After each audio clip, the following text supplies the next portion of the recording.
शायद पूरी दुनिया की कहानी हो, पर मैं अपने प्यारे देश के लिए ही बोल रही हूँ। हमारे यहाँ ना शायद जानबूझकर लड़कियों को डरा के रखा जाता है। बड़े शहरों की हालत शायद कुछ सुधर गई हो, लेकिन गांव, छोटे शहर अब भी वैसे हैं। ये कहानी हम जैसी ही सामान्य सी लड़की की है, जो मेरे ही शहर से है। एक दिन कॉलेज खत्म होने के बाद कौन कहाँ जा रहा है या कौन कहाँ जाएगा, बस इस बारे में बात कर रहे थे। बाहर अकेले रहना, लोगों का सामना करना, इन सब बातों के लिए हम लड़कियों को, घर वालों को कितना मनाना पड़ता है, ये हम ही जानते हैं। कुछ होती हैं जो डरती नहीं, और कुछ होती हैं जिनके दिमाग में बड़े प्यार से डर डाल दिया जाता है कि घर से बाहर कुछ भी सही नहीं है। खैर, हम दोनों कुछ कम डर वाली थी, मगर उसने अपनी ये बात मुझे बताई थी, जो मुझे लगता है कि इस कहानी को पढ़ने वाली हर लड़की को याद दिलाएगा कि मेरे साथ भी हुआ है कुछ ऐसा। शालिनी 10वीं में थी। एक दिन पापा के पास फोन आता है कि बुआ आ रही है बात मांगने की रस्म करने। शालिनी स्कूल जा रही थी, पर वो रुक गई।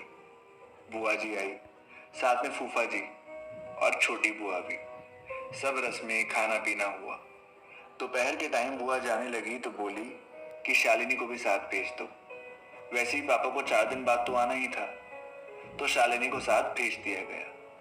वो लोग कार से आए थे और ड्राइवर साथ था। फूफा जी आगे की सीट पर। दोनों बुआ को कार की खिड़की चाहिए, वरना तबीयत खराब हो सकती है, इसलिए शालिनी को बीच की सीट मिल गई। चल दिए सब। कार में दुनिया भर के बैग, गिफ्ट्स और बहुत कुछ।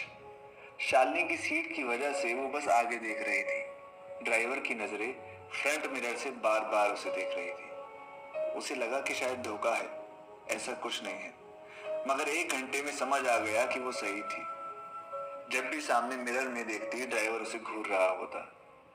वो बस 13-14 साल की थी, लेकिन घर वालों की मेहरबानी से लड़की, अदब, शर्म, चुप रहो, ये सब समझ आ चुका था।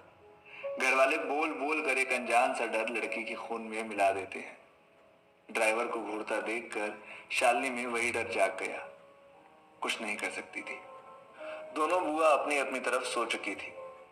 जैसे तैसे 3 घंटे निकाले उसने, और फिर कार रुकी। फूफा जी के दोस्त का घर आ गया था। उन लोगों को रुकना था वहां और नाश्ता करके आगे जाना था। सब अंदर जाते हैं और फिर बड़ी बुआ को याद आता है कि शादी के कार्ड देने हैं, तो कुछ लोगों के लिए वो शालिनी को बोलती हैं कि जाओ, ड्राइवर से चाबी लेकर कुछ कार्ड ले आओ।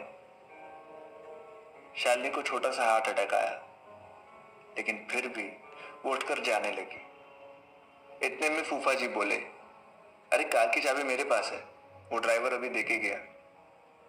और शालिनी जैसे मरते मरते बची हो, चाबी लेकर बाहर आई, पर ड्राइवर वहीं आ गया।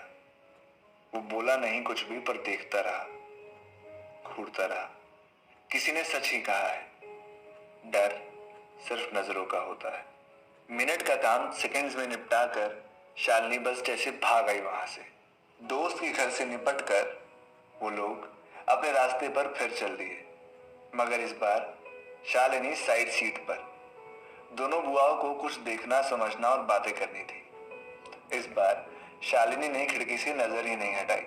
वो जानती थी नजरें अब भी उसे ही देख रही हैं, मगर बिल्कुल नकार दिया। ड्राइवर समझ चुका था कि शालिनी को उसकी सब हरकतें दिख रही हैं, मगर उसने भी जैसे यही करने की ठान ली।